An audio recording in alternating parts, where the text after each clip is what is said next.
잠언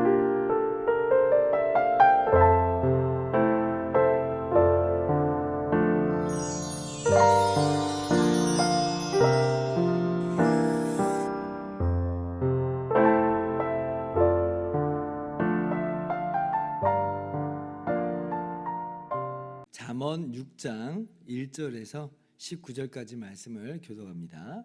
내 아들아, 내가 만일 이웃을 위하여 담보하며 타인을 위하여 보증하였으면 내 입의 말로 내가 얽혔으며 내 입의 말로 인하여 잡히게 되었느니라.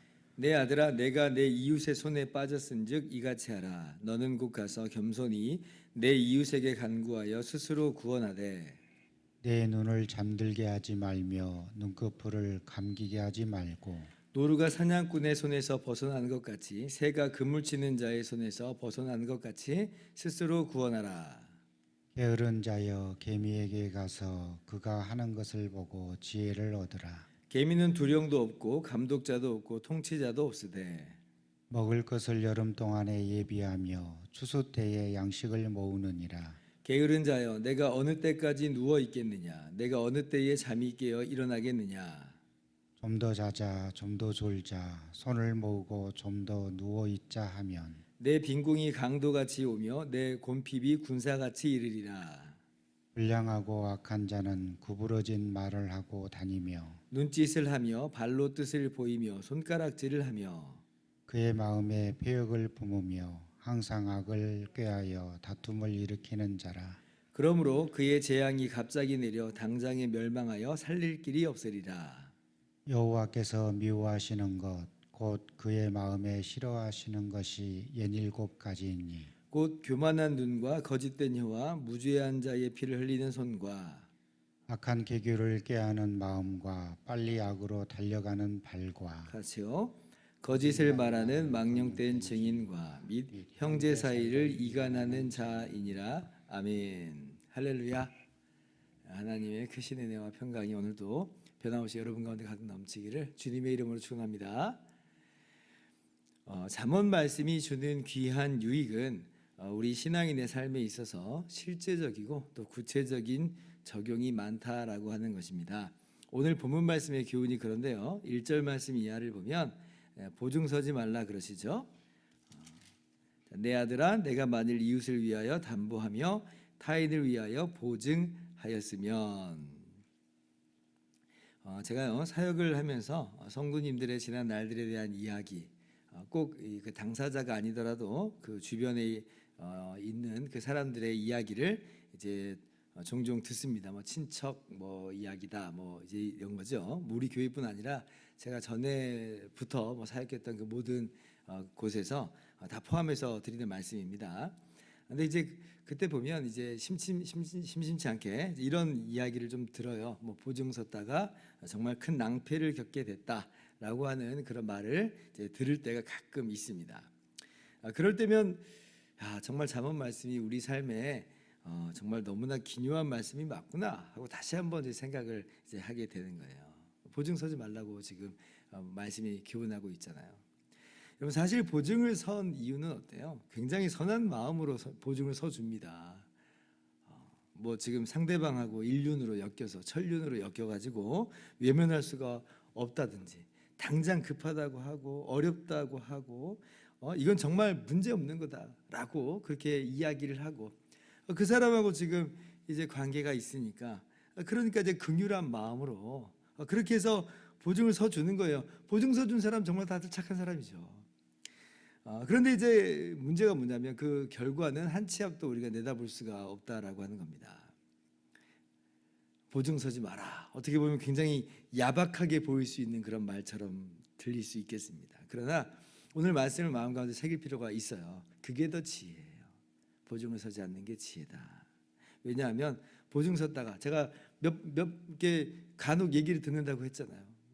지금까지 한 25년 넘는 이 사역 기간 동안에 듣는 그 이야기 중에 그 중에 하나는 뭐냐면 보증 섰다가 집안이 풍비박산 나고 가정이 무너지고 관계란 관계는 다 깨지고 오히려 다 원수가 돼버리고 이런 일들이 이제 많거든요. 그런 일들이 심심치 않게 있어요. 그래서 지금 차라리 얼굴을 붉히는 한이 있더라도 보증을 서지 않는 게 좀 낫습니다. 그리고 사실 이제 말이 나와서 하는 말이지만 보증 안 서줬다고 그 사람이 도리어 막 화를 내고 면박을 주는 그런 사람이라고 하면 사실 이게 우리가 뭐 빚진 게 아니잖아요. 보증 서주는 게 내가 지금 빚져가지고 빚 갚는 그런 게 아니잖아요. 그런데 이제 오히려 그 사람이 막 보증 안 서줬다고 네가 나한테 이럴 수 있냐고 하면서 화를 내고 무슨 뭐 얼굴을 붉힌다 그러면 그 사람의 인성이 굉장히 문제가 있는 거죠. 그 사람의 인성이 문제가 있는 거예요. 왜냐하면 이거는 지금 오히려 지금 보증 서주는 사람이 굉장한 은혜를 지금 베풀고 있는 건데 은혜라고 하는 건 자격 없는 자에게 거둬주는 그런 거잖아요. 근데 오히려 마치 당당하게 그렇게 나온다고 하는 것은 그것은 참으로 좀 문제가 있는 사람이다 이렇게 이야기할 수가 있어요. 우리의 문제는 아니라는 거예요. 보증 안 서줬다고 해서 우리가 문제가 있느냐라고 할 때 그런 거 아니라고 하는 걸 제가 지금 말씀을 드리는 겁니다. 보증이라고 하는 거는 뭐냐면 오늘 말씀에서도 분명하게 이야기하는데 내 인생을 그의 손에 좌우되도록 한다. 이게 보증이에요. 내 숨통을 그의 손에 맡긴다. 이게 보증입니다. 오늘 말씀 2절 보세요. 내 입의 말로 네가 얽혔으며 내 입의 말로 인하여 잡히게 됐느니라. 3절 내 아들아 내가 내 이웃의 손에 빠졌은즉. 그러니까 지금 뭐 관계가 괜찮은 사람일 수 있어요. 그러나 어찌됐든 간에 이게 무슨 의미냐면 내 숨통을 그에게 맡겨주는 거예요. 그래서 나는 저 사람은 나한테 그래도 괜찮은 사람이다. 그래서 내가 설사 내가 저 사람 손에 죽더라도 나는 괜찮다. 원망하지 않겠다라고 하면 보증을 서주는 거예요. 왜냐하면 내 숨통을 그에게 맡기는 거니까. 근데 그렇지 않다면 오늘 말씀을 유념을 할 필요가 있습니다. 그러니까 보증을 우리가 함부로 서지 않는 아예 보증을 서지 않는 그런 지혜로운 우리들의 삶이 될 수 있기를 바랍니다. 자, 오늘 그리고 잠언 말씀이 우리에게 또 하나 주는 또 인상적인 지혜가 있죠. 6절 이하의 말씀인데 어떤 말씀이냐면 이제 게으르지 말라라고 하는 거예요. 개미를 보고 배워라. 개미하면 우리가 딱 떠오르는 게 뭐냐면 부지런함의 대명사입니다. 쉼 없이 일을 하고 무엇보다도 미래를 준비한다는 거죠. 8절 말씀.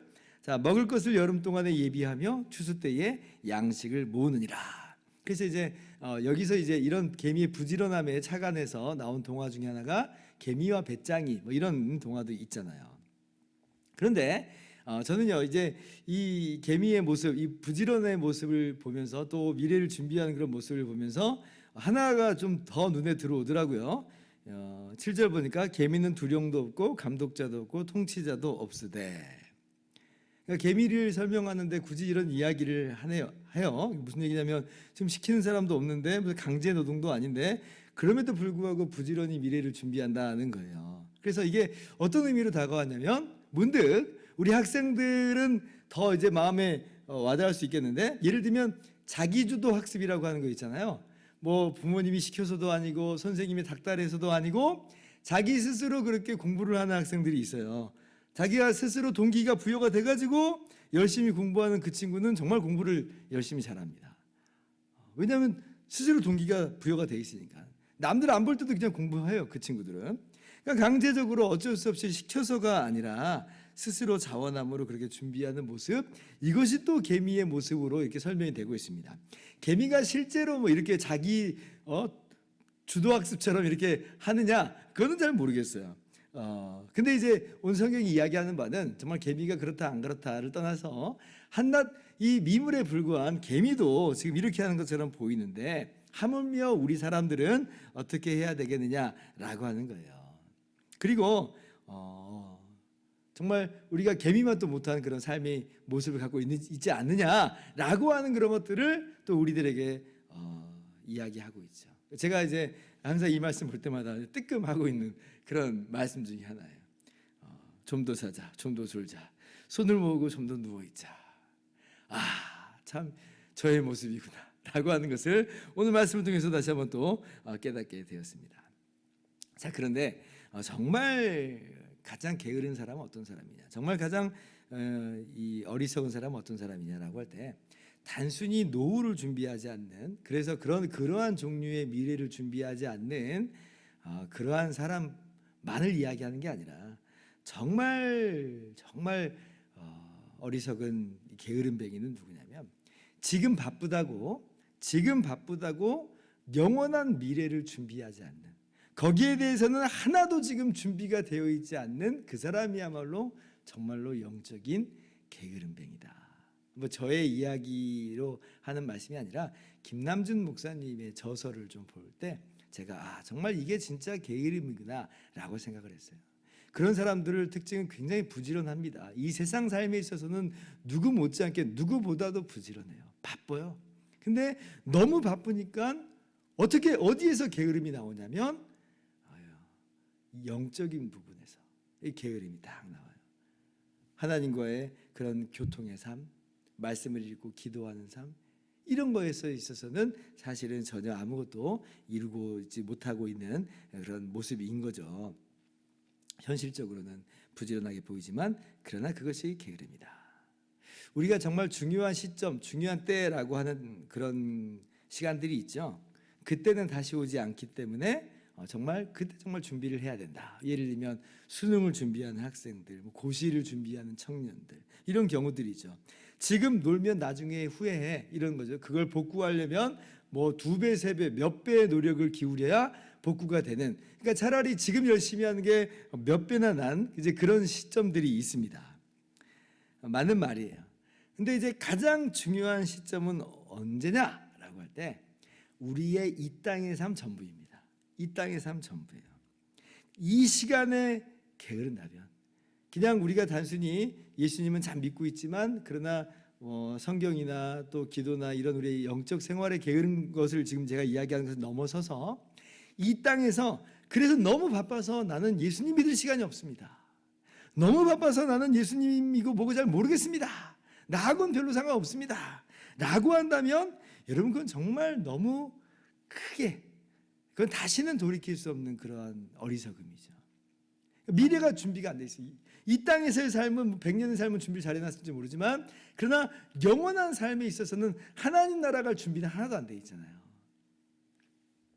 그런데 이제 우리는 감사하게도 은혜로 말미암아 예수님을 알게 하시고 또 예수님을 믿게 하시니 너무나 감사합니다. 그런데 우리 주변에 이러한 영적 게으름으로 인해서 도무지 예수님에 대해서 귀를 기울려고 하지도 않고 예수님을 알지도 않고 믿지도 않는 그런 여러 사람들이 있어요. 그럼 우리가 그 사람들을 향해서 아유 정말 게으른 사람이야 이제 이렇게만 하고 넘어갈 게 아니라 정말 그러한 어떻게 보면 너무 안타까운 그 사람들을 향해서 정말 이 신앙의 관점에서 볼 때 너무나 어리석은 그런 모습을 갖고 있는 사람을 향해서 오늘 우리가 무엇을 해야 되겠는가?